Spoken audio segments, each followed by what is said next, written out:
आज हम आपको लाभ का बंटवारा विषय में बताएंगे।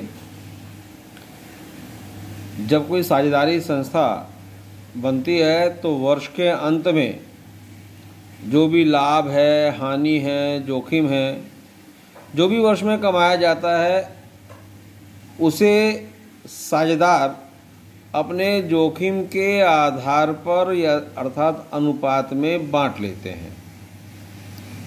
यदि अनुपात नहीं दिया जाता तो यहाँ पर हम 1932 के अनुसार बराबर अनुपात में बांट लेते हैं। इस प्रश्न को और उपरोक्त नियम को मैं एक उदाहरण के आधार पर आपको समझाता हूं।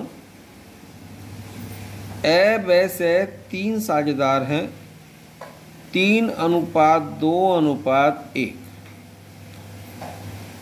वर्ष के अंत में 12,000 रुपये का लाभ कमाया जाता है।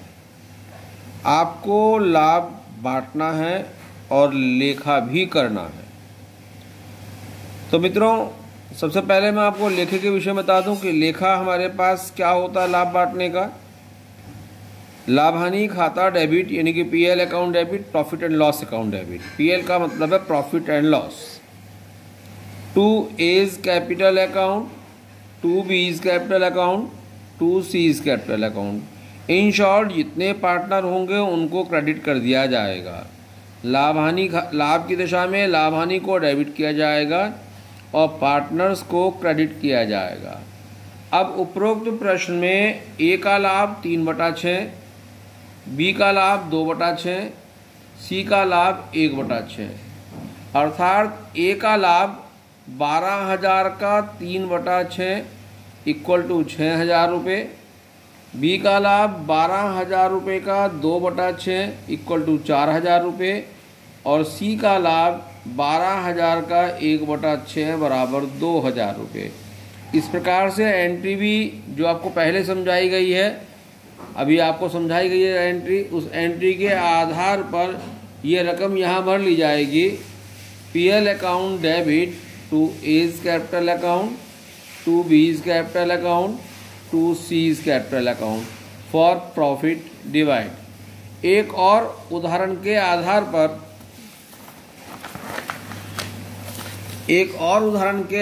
पर आपको बताया जा रहा है कि केवल वही लाभ आपको बांटना है।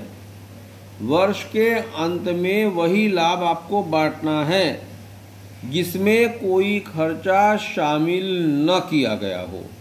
यदि कोई खर्चा शामिल किया जाता है तो उस लाभ में से उस खर्चे को घटाने के पश्चात आए हुए लाभ को ही बांटा जाएगा।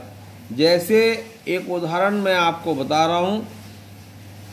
वैसे 5:3:2 के अनुपात में साझेदार हैं। अब कवि को 2,000 रुपये का वेतन देने से पूर्व, शब्द मेरे पास ध्यान रखना, वेतन देने से पूर्व का लाभ है ये बच्चों, वेतन देने से पूर्व का लाभ है मित्रों ये। तो अर्थात वेतन जो हमारे को 2,000 रुपये देना है, इस 22,000 में से पहले 2,000 रुपये लेस किया जाएगा और बाकी बचा हुआ 20,000 रुपये का लाभ, ये केवल 20,000 रुपये का लाभ बांटा जाएगा। तो 2,000 रुपये का शुद्ध लाभ बांटने के लिए वैसे में 5/10, 3/10 और 2/10 में आपको बांटा जाएगा। और PL account debit to A is capital account, to B is capital account, to C is capital account. अब मैं आपको एक प्रश्न, लाभ की गारंटी, आज का एक हमारा नया टॉपिक भी शुरू कर रहे हैं बीच में ही, लाभ की गारंटी। कि लाभ की गारंटी, यदि कोई पार्टनर किसी अन्य पार्टनर को लाभ की गारंटी दे कि उसका अमुक साझेदारी में अमुक समय में इतना लाभ होगा ही होगा, तो निश्चित मान के ये चलिएगा कि यदि जिसने गारंटी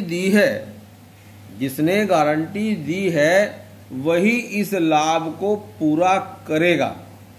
जिसको गारंटी दी जा रही है उसका लाभ हमें पूरा करना पड़ेगा और जो गारंटी देगा उसको वह लाभ पूरा करना पड़ेगा।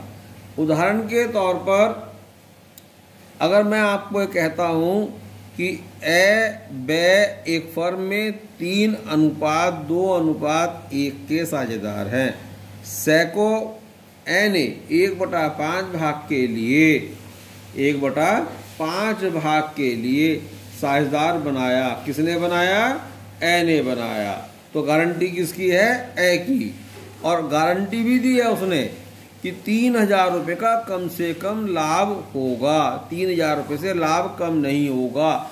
अब ऐसी दशा में यदि 3,000 रुपये से कम का लाभ एक सैको अगर होता है तो भैया ए पूरा करेगा, वह ए पूरा करेगा। अब फर्म का लाभ है 10,000 रुपये, बहुत मोटा मोटा हिसाब है, 1/5 भाग हो गया, 1/5 भाग हो गया। फर्म का लाभ है कितना? 10,000। तो इसका मतलब 2,000 रुपये लाभ आता है इसके हिस्से में। तो 1,000 रुपये की जो गारंटी है वो ए महाशय पूरा करेंगे। तो सबसे पहले हम नया अनुपात कैलकुलेट कर लेते हैं। सबसे पहले क्योंकि लाभ बांटने से पहले हमें नया अनुपात कैलकुलेट करना पड़ेगा। ए का नया अनुपात, क्योंकि गारंटी ए ने दी है, वैसे हमारा कोई मतलब नहीं है, तो 3/5 माइनस 1/5 इक्वल टू 2/5। अनुपात आ गया 2/5, 2/5, 1/5। लाभ बांटा 10,000 रुपये, 10,000 का 2/5 हमारे पास 4,000 रुपये, 10,000 का 2/5 4,000 रुपये और 10,000 का 1/5 2,000 रुपये। इसके 1,000 रुपये कम पड़ गए क्योंकि गारंटी दे रखी थी मैंने 3,000 की। गारंटी कितने की दे रखी थी? 3,000 की। तो इसके 1,000 रुपये कम ए से काट दिए जाएंगे। ए के जो 4,000 रुपये का लाभ थे उसमें से मात्र उसको केवल 3,000 दिया जाएगा और ये 1,000 जो इससे घटाए हैं हमने वो सै में जोड़ करके उसको 3,000 पूरे कर दिए जाएंगे। बाद में वही एंट्री लाभांश खाता debit to partners capital account जो पहले भी हम कर चुके हैं उसी एंट्री को पूरा करेंगे। अब ये तो प्रश्न है कि केवल गारंटी ए ने दी है, ये तो प्रश्न है कि गारंटी केवल ए ने दी है। अगर ये प्रश्न नहीं है कि गारंटी कौन दे रहा है तो सभी साझेदार, जितने भी साझेदार हैं वो सभी साझेदार उस गारंटी को पूरा करेंगे।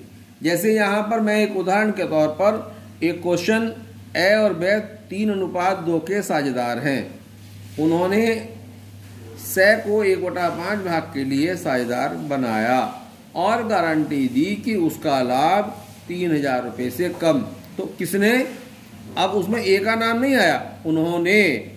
किसने? उन्होंने। ये वर्ड आया उन्होंने। कब? ये इम्प्लाइड वर्ड है, अंडरस्टूड वर्ड है कि ये उन्होंने का मतलब ए और बे दोनों ने। अब ऐसी कंडीशन में अगर ए का लाभ हमारा कम होता है 3,000 रुपये से तो ए भी पूरा करेगा और बे भी पूरा करेगा। अब प्रश्न उठता है किस अनुपात में पूरा करेगा? या तो वो प्रश्न के अंदर बिल्कुल अपने आप ही कह दे कि इस अनुपात में पूरा करेगा। अगर उसने प्रश्न में कुछ नहीं कहा है तो 3:2 जो उनका पुराना अनुपात है उसी अनुपात में पूरा कर दिया जाएगा, उसी अनुपात में पूरा कर दिया जाएगा। तो अब चूंकि गारंटी देने वाले साझेदार को स्पष्ट नहीं किया गया है अतः ए और बे से की कमी को पूरा करेंगे। तो पहले हम नया अनुपात कैलकुलेट कर लेते हैं बच्चों। शेष अनुपात 1 माइनस 1/6 बराबर 5/6 और ए का अनुपात से शेष अनुपात गुना पुराना अनुपात। शेष अनुपात अभी कैलकुलेट किया मैंने 5/6, पुराना अनुपात ऊपर ही क्वेश्चन में दे रखा है 3/5, 3/5। तो नया अनुपात आ गया 3/6। इसी प्रकार से वह का अनुपात 5/6 इंटू 2/5 इक्वल टू 2/6। नया अनुपात कैलकुलेट कर लिया मैंने 3/6, 2/6, 1/6। 12,000 का 3/6 बराबर 6,000 रुपये। 12,000 का 2/6 बराबर 4,000 रुपये। 12,000 का 1/6 बराबर 2,000 रुपये। अब यहाँ प्रश्न वही आ गया कि हमने गारंटी दी थी इसको 3,000 रुपये की, इसके आगे अब 1,000 रुपये कम, इसके आगे 1,000 रुपये कम। तो ये 1,000 रुपये उस 3:2 में पूरा कर लेंगे, मतलब 600 रुपये ए पूरा करेगा और 400 रुपये बी पूरा करेगा। तो 6 से 400 600 रुपये कम कर दिए जाएंगे ए से 6,000 में 600 रुपये, 5400 रुपये ए को दिए जाएंगे और 4,000 में से 400 रुपये कम करके 3600 रुपये बै को दिए जाएंगे और इसको 3,000 रुपये पूरे कर दिए जाएंगे और लेखा हो जाएगा लाभ हानि खाता debit to A's capital, to B's capital, to C's capital. रकम आएगी जो फाइनल रकम है हमारी, वो ये हमारी फाइनल रकम है। हम फाइनल इसको ये पेमेंट करेंगे लास्ट में चलकर। धन्यवाद।